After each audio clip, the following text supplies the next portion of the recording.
Nyongera okukwanirizaako gwe munnange akyajja kumiddeko ensi Buganda ati munnange ensi Buganda kuno okwe kwaffe ekabanda musoke owe Nabalanga akala amatendo munnange nze kubuuzako nateera olunaku olwaleero kansubire nti munnange gy'otuusako engalo gitambula bulungi tukyali mu katabo kaffe Mbayiwa akawandiikibwa omukulu Walabyeki Magoba era ng'olunaku olwaleero tutuuse ku mutwe gwaffe ogugamba nti obudde budda ku bunnaabwo. Munnange nkubuulira ki lwali lwakutaano lumu olw'eggulo Mbayiwa bwe yali anaatera okunnyuka yagenda okulaba nga Ndibassa agobye olwamulabako emmeeme n'emutyemuka bwe twa mu kaseera ako mu nsawo ye yali asigazzaamu nusu ttaano zokka ziti ze yali yeewoze ku muvubuka muliraanwa we nga zaakwekuumisa. Ku lunaku olwo ekyemisana yali alidde kawayi ka muwogo akawolu ke yali yazze nako ng'ava eka n'anywerako n'ekikopo ky'amazzi. Bwe yali alya yamala kweggalira mu woofiisi ye ng'atya nti si kulwa nga bamugwako ng'ali ku buwogo afenkenya n'aswala. Emabegako nga Mbayiwa kyajja afune ssente ze yatunda mu mbuzi yali ng'aduulira nnyo banne abaaliiranga ku bifugi bya woofiisi. Waabeerangawo abakyala abaaleetanga emmere ku bigaali ng'enyookana mu masefuliya amanene baaleeterangako n'essowaani eza paasi kyokka nga tezimala kubuna bantu bonna mulundi gumu. Abaagendanga okulya emmere baagisimbiranga nnyiriri. Eyasoose bwe yamalanga okulya essowaani kwaliiridde ng'abakyala bagyozaako mu mazzi ate nga bagiwa omulala ng'etonnyolokoka yonna amazzi. Bangi emmere eyo baagyagalanga nnyo kubanga okusooka yabanga nfumbe bulungi nnyo mboobeze era ng'erimu akawoowo ka kitalo nti yakumwangamu omuliro ku ssaawa nga 11 nga bukya nejjulwa ku ssaawa 6 mu ttuntu ate nga n'ekisinga byonna emmere eyo ng'egula omuwendo musaamusaamu okusinga ey'omuzi wooteeri ate nga yo nnyingi. Mbayiwa bwe yalaba Ndibassa mu kifo ky'okusanyuka ate yeeraliikirira bweraliikirizi. Ndibassa yatuuka n'okuyingira nga munne akyamutunuulidde butunuulizi kubanga yali abulidde mu ntuumu y'ebirowoozo nga yeewuunya ssente z'embuzi bwe zimuweddeko amangu gatyo. Mbayiwa eyali atandisizza Ndibassa ku bulamu obwa waggulu ennyo nga tayagala kumulaga nti kati wuuno akalidde nti nga talaba na ngeri gy'anaamukyakazaamu. Ndibassa kwe kubuuza nga yeewuunya nti Mbayiwa ate kiki ate kati ng'ofuuse kirala tokyamanyi nakwaniriza bagenyi bajja wuwo? Mbayiwa yasooka kusiriikiriramu katono ng'alowooza eky'okumulimba. Daaki yeekazaakaza anti munnange bwe nakulengedde ng'ojja oti n'entunula ne ku kasusuko nga kamyuse okusinga n'endeku n'obumwabwo obukirako obw'ensumbi muli n'empulira nga nninga akwata obuliro era nga saagala wabeewo kintu kyonna kintaataaganya. Wamma leero ommazeemu nzenna. Ndibassa yeeyisaako nti nga lwaki onkiina nno kyokka ddala muli yali agenderera kwongera kukiwulira ono bw'awaana obulungi bwe era teyasubwa anti Mbayiwa yayongera bwongezi kunogaanya nti ate nkukiinye eki ko Ndibassa nti mukadde no singa ondese maama nze nange kafenyere bugga lya LBC baba bayita abalungi nga nange ndeeta empumi yange. Omuwala okubyogera n'atega amatwi awulire Mbayiwa byaddamu. Mbayiwa yasituka busitusi ku ntebe n'agenda ayimirira Ndibassa mu maaso n'amukwata ku bibegabega ng'eno bw'amugamba nti leka mwattu kwevuma otyo nga nange mpulira oyagala kundwaza. Ndibassa n'asekamu nti ko Mbayiwa ng'ayanjuluza emikono gyombi eri Ndibassa nti mazima mu bawala bonna be nali ndabye sirabangayo akuvuganya.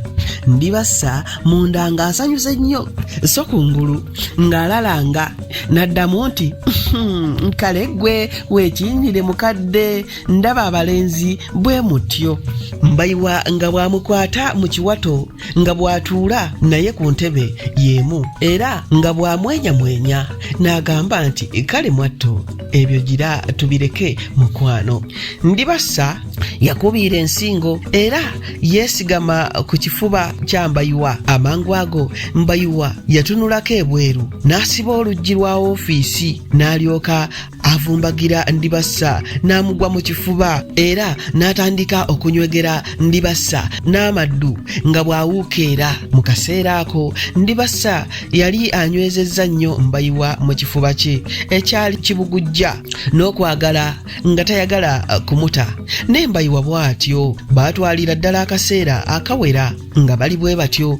Bwe baateŋŋana Mbayiwa n'atunula ku maaso ga Ndibassa agaali gatangalijja era n'amatama ge nga mamegerevu n'amugamba nti Ndibassa walungiwa era nkwagala nnyo.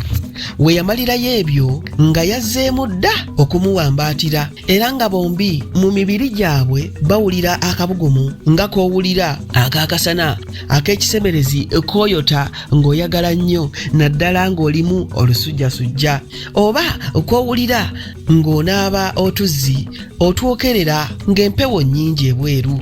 Baali bakyetigoonyola bwe batyo. Ndibassa n'ajjukira nti baali mu woofiisi. Olwo n'agezaako okwetakkuluza ku munne eyali akabaani ku ndongo nga bw'amugamba nti owange leka abantu bajja kutusanga.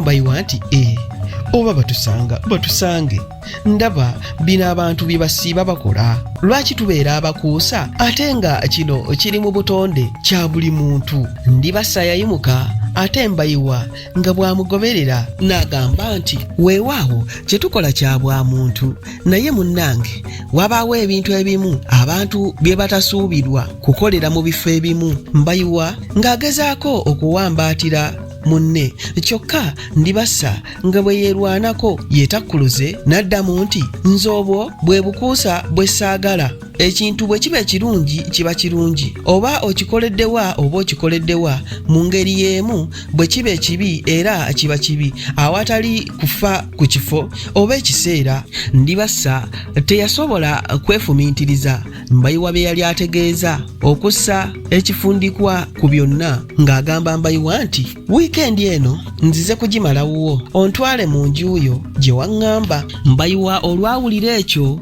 n'abanga gwe bafumise effumu era n'atandika okwetakula ku kalevu nga bw'alowoolereza ekyokuddamu okutuusa lwe yaddamu okumubuuza nti ekazzi ogambye wiikendi eno.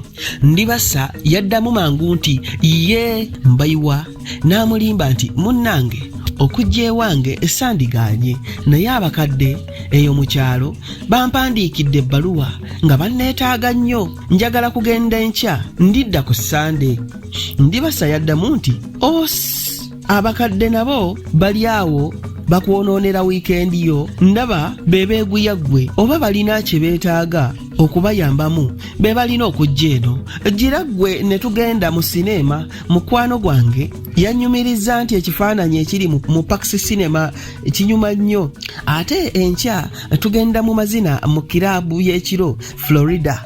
Ate ne ku Sande baagambye nti mu kizimbe ky'emizannyo walibaayo omuzannyo ogunyuma ennyo. Abo abakulu oba oyagala oligendayo ne ku wiikendi ejja. Olw'okuba Mbayiwa yali amanyi nti talina waayimiridde mu bya ssente yagugubira ddala nti ateekwa okugenda mu kyalo. Bwe batyo ne baawukana nga baabigwo. Ndibassa n'atandika okufuluma muli ng'akiteebereza nti Mbayiwa atandise okumukyawa.